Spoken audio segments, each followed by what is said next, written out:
This is the review of the Varla Pegasus just after a 250-kilometer test run in freezing cold weather on all sorts of terrain. We're going to talk about the pros and the cons of this solid wheel scooter.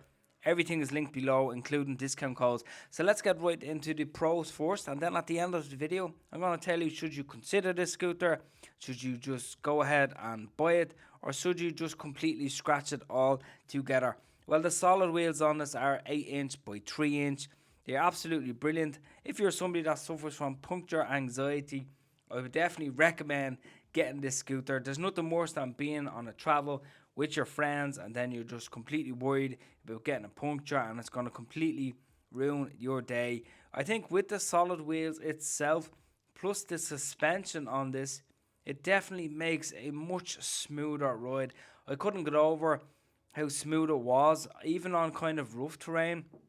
I was very happy with it indeed, and I think if it didn't have the suspension, the scooter would be no good at all. So those two combinations is absolutely brilliant. The deck itself as well, I do want to address the deck height.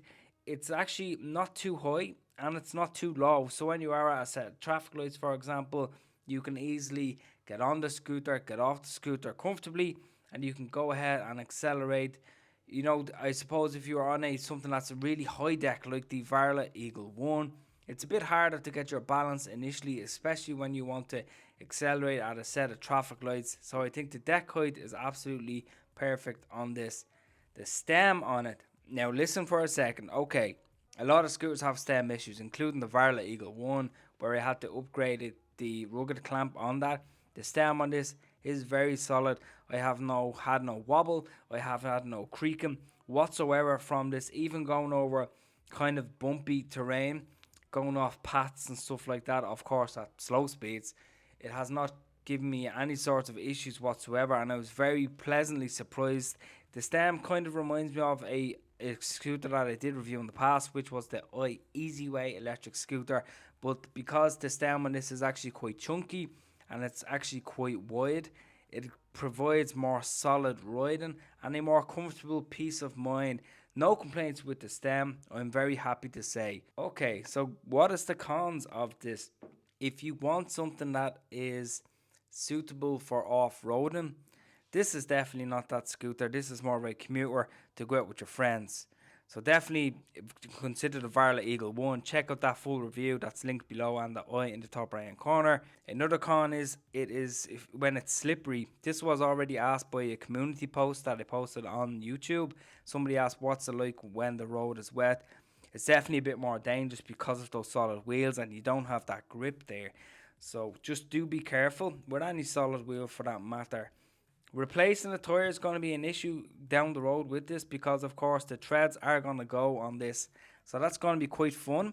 I do plan on hanging on to the scooter because it hasn't given me any issues yet, and I am really enjoying it, actually quite more than I thought I would have. So I'm really pleasantly surprised with everything, but again, replacing solid tires is not going to be a lot of fun compared to a pneumatic tire. Another con is the steering is a little bit stiffer when you initially start getting on this, but after a few rides you'll get used to it. So okay, let's get to my overall opinion. If you're looking for a commuter scooter, the mileage on this isn't actually too bad at all. I done 17 kilometers on the top gear and I used about 50% battery, so it's quite decent. As far as a commuter scooter to go, if you're after that type of thing, definitely consider getting the Varla Pegasus. If you're into an off-road kind of bigger scooter with more range, get the Varla Eagle 1. That's my opinion. I would definitely not scratch the scooter off the list at all. It's definitely something worthwhile thinking about, particularly with those solids and with the suspension. So click on the videos that are shown up on screen right now. Check out that full review or the unboxing of this Varla Pegasus. Stay safe and I'll talk to you in the next video.